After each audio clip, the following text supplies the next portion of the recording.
Halo Sobat Joker, kembali lagi bersama saya Jelas Joker yang akan mereview beberapa saham yang layak kita pantau untuk di hari Senin, dan beberapa emiten ini selaku request dari anggota Sobat Joker Trader. Terdapat 20 emiten menarik untuk kita review. Sebelumnya, jika teman-teman tertarik dengan ulasan saham yang saya lakukan, bisa like, komen, dan subscribe channel YouTube ini, atau juga bisa bergabung di grup Telegram dan lini masa Stockbit yang linknya saya sudah sediakan di deskripsi video ini. Baik, langsung saja kita mulai review yang akan saya berikan.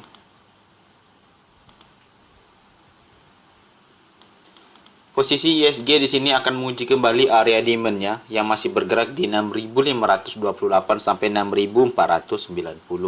Kalau kita lihat pada candle hari ini terakhir pada Jumat sore membentuk inverted hammer. Identik berkemungkinan diuji untuk merefleksi kembali apakah posisi demand atau posisi support yang sudah terbentuk ini masih cukup kuat atau tidak. Jika masih kuat, akan menguji kembali kemungkinan di minggu depan di 6.643 menuju break bullish untuk IHSG. Area all time high-nya membentuk area baru, dan kalau kita lihat terakhir itu di 6.754, dan paling tidak dia harus membentuk break dari all time high-nya atau di posisi yang sama di all time high-nya di akhir tahun. Baik, saham pertama yang akan saya review adalah saham Pura. Posisi saham Pura di sini masih berkonsep pada saham gocapan ya. Entry di 55 dan 52. Dan sekarang penutupan Pura itu di 62. Paling tidak dia akan menguji kembali area resisten yang sulit ditembus, dan sama pada 19 November itu di 63. Jika dia berhasil menembus angka 63, maka dia akan menguji area resisten kedua di 66. Dan paling tidak teman-teman bisa memperhatikan area range tersebut untuk taking profit.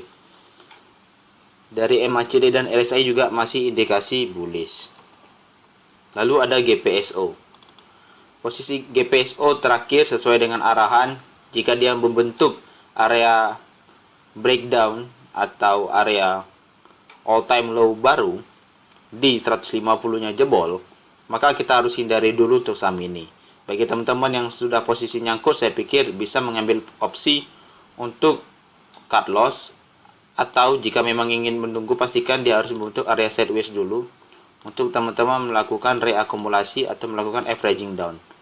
Dengan catatan dia tidak membentuk lower low baru, misalkan dia lowernya di 112, paling tidak dia terjaga di area tersebut. Tetapi jika dia turun di bawah 100, teman-teman harus memaksakan diri untuk buang posisi dulu. Lalu ada saham Hoki. Posisi saham Hoki di sini sudah break dari pola trendline supportnya, dengan catatan dia masih bergerak di area range low yang sama di 180.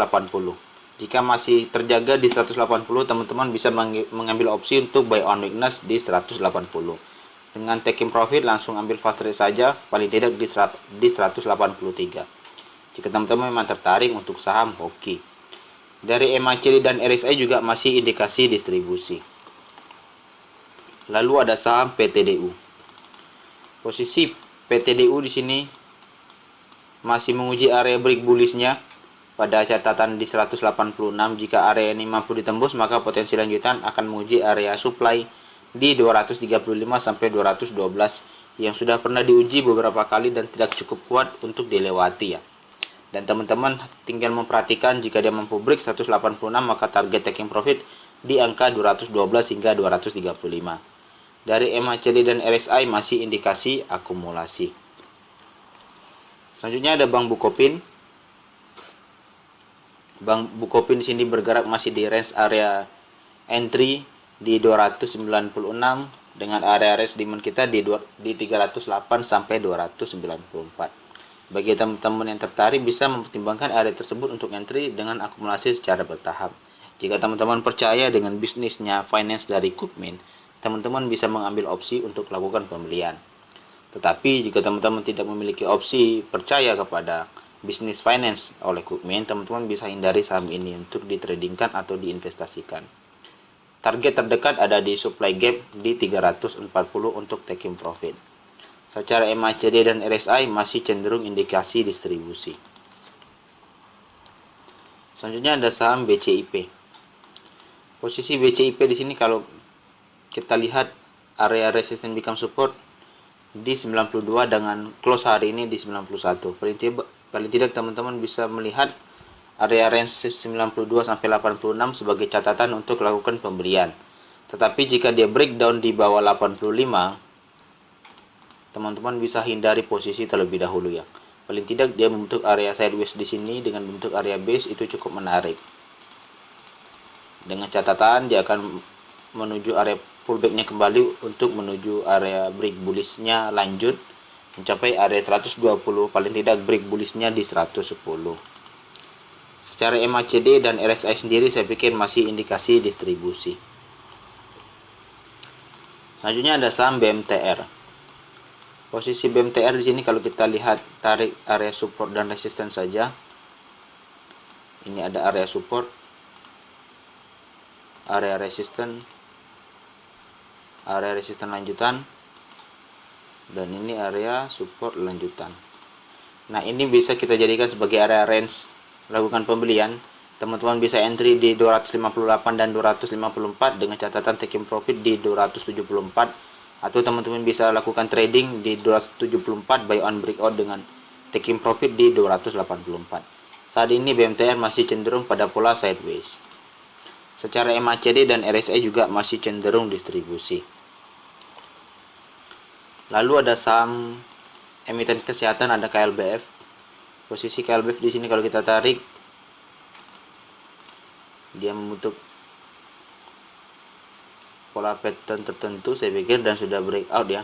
Dan berkemungkinan jika dia memang breakout dengan volume yang cukup valid, harusnya dia memiliki target kenaikan sesuai dengan lebar patternnya sampai di 1685 menjadi target kenaikan di saham KLBF.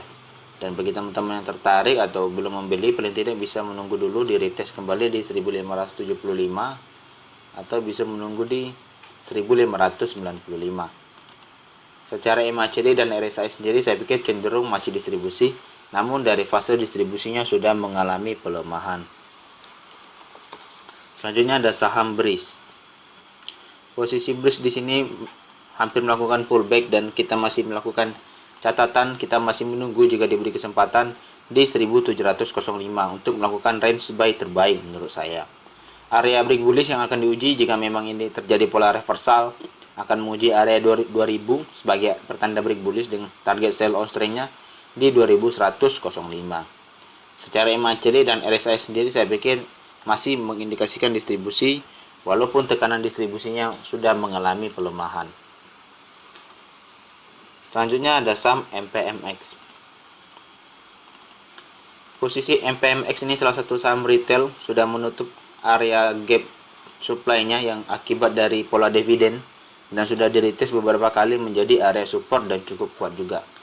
Dan sudah berhasil break dari 880. Jika kalau kita lihat target lanjutan, paling tidak kita melihat pola ini, paling tidak dia akan naik lagi sampai 950 dan kita bisa menatap dulu apakah target lanjutan 950 tercapai atau tidak. Secara MACD dan RSI sendiri saya pikir masih mengindikasikan akumulasi. Menarik untuk dipantau jika teman-teman tertarik bisa entry di 880 dengan stop loss, paling tidak teman-teman bisa mengambil posisi di bawah 860, bisa mengambil opsi untuk stop loss. Target profitnya di 950 dengan catatan entry di 880. Lalu ada saham pupuk. Saham pupuk di sini melakukan perlawanan dan kalau kita lihat di sini ada bullish divergence berkonfirmasi di minggu depan, saya pikir akan menguji area supply-nya di 107 dan 104 yang merupakan rentang yang cukup kuat di sini. Dia membentuk area sideways. Tetapi dari volume akumulasinya masih cukup sepi. Area target range trade plan-nya entry di 104, cut loss di 97 dengan target profit di 136 yang merupakan area supply di atasnya ya. Jadi saya pikir jika dia mampu break di atas 107 menjadi gambaran bagus untuk saham Nusa Palapa Gemilang ini atau saham pupuk NPGF ini dengan volume juga yang sangat signifikan. Karena kalau kita lihat dari volume transaksi yang terjadi di saham NPGF ini masih cukup sepi. Selanjutnya ada saham Kotak. Posisi kota di sini masih cenderung pada low yang sama di 95, masih cukup rentang jika teman-teman ingin entry, tetapi jika teman-teman ingin mengambil resikonya bisa entry di 95, taking profit di 104, cut loss-nya di 90. Secara MACD dan RSI juga masih cenderung distribusi. Lanjut kita ke saham batubara, ada saham Adaro di sini sudah menutup area supply gap-nya di 1830 dengan area entry pertama di 1680. Selamat bagi teman-teman yang sudah taking profit. Dan di sini kita masih menunggu apakah akan diberi kesempatan untuk menutup gap di 1580 karena tanggung sekali yang terjadi pada 16 November itu low-nya tidak sampai ya. Karena low-nya terakhir itu di 1580. Hanya berbeda 2 tick. Secara MACD dan RSI sendiri masih mengindikasikan akumulasi. Target kenaikan lanjutan paling tidak Adro akan menguji area resisten lanjut di 1915. Selanjutnya ada saham Toys. Toys ini merupakan salah satu emiten new swing trade yang sudah saya ulas pada review updating swing trade sebelumnya. Kita memiliki trading plan yang berbeda waktu itu. Kita sempat melakukan trading plan karena dia sudah berhasil di breakout di posisi ini. Kita melakukan pembelian buy on breakout walaupun kita melakukan posisi cut loss juga di 163. Dan di sini resisten become support juga menjadi alasan pertama kita untuk melakukan pembelian di saham Toys. Dan sekarang sudah menunjang profit yang sampai 197 dengan posisi arah. Selamat bagi teman-teman yang sudah hold saham Toys. Dan paling tidak area 197 dan 189 ini menjadi catatan kita di posisi demand terdekat atau di posisi support. Jika ini tidak cukup kuat, teman-teman bisa menunggu di area 163 atau bisa menunggu kembali di 152 dan 144. Secara MACD dan RSI sendiri saya pikir masih mengindikasikan distribusi. Hanya memang volume akumulasi yang sangat signifikan pada hari ini menandakan pola distribusinya sudah melemah. Selanjutnya ada saham DGIK. Posisi DGIK di sini sudah break dari high terakhir di 185, maka target lanjutan di high lamanya di 198. Target lanjutan bisa mencapai area 240. Tetapi jika area 198 tidak ditembus, maka potensi 240 masih cukup sulit. Area 185 menjadi angka wajar untuk kita lakukan entry. Atau teman-teman bisa menunggu di area 139 jika menimbang resiko yang cukup rendah. Secara MACD dan RSI masih indikasi distribusi walaupun pola distribusi sudah mengalami pelemahan. Lanjutnya ada saham Digi. Digi di sini mengalami perlawanan dan sudah sampai pada area range demand-nya terdekat yaitu di 133 dan 104. Paling tidak kita harus membuat gambaran dan berharap Digi tidak membentuk lower low baru, tidak menembus di bawah 104 kembali. Dia membentuk area sideways di sini sudah cukup bagus. Volume hari ini sudah cukup menarik untuk kita jadikan watchlist di minggu depan. Area break bullish-nya di 187 untuk saham Digi. Secara MACD dan RSI sendiri saya pikir masih mengindikasikan akumulasi walaupun cukup sepi. Lalu ada saham Antam. Posisi Antam di sini bergerak masih di area range entry di 2320. Bagi teman-teman yang tertarik bisa mempertimbangkan area tersebut untuk entry atau bisa menunggu di area 2230. Di sini ada area range supply gap yang bisa kita jadikan target terdekat di 2430 untuk taking profit.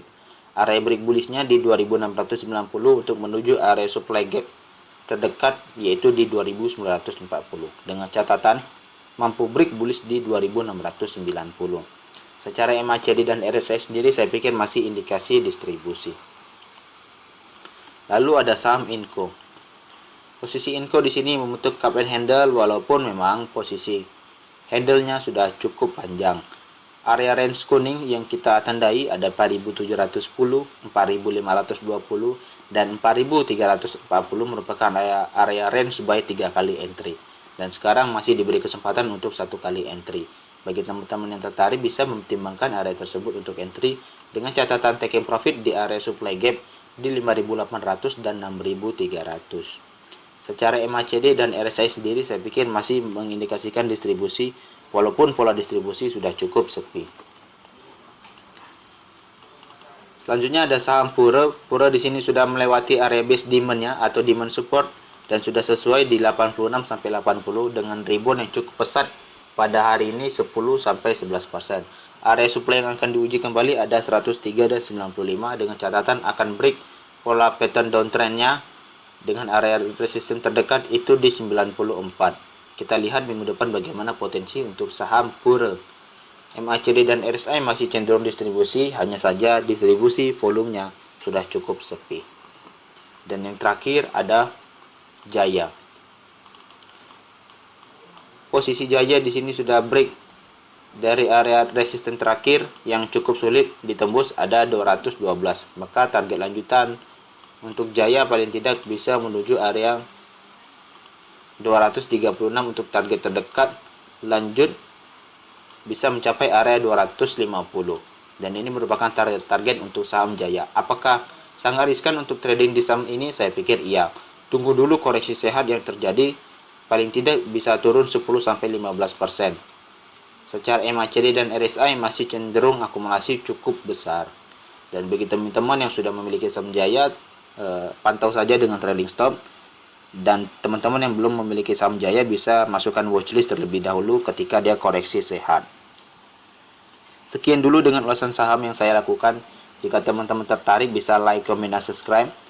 Dan juga bisa bergabung di grup Telegram dan lini masa Stockbit yang linknya saya sudah sediakan di deskripsi video ini.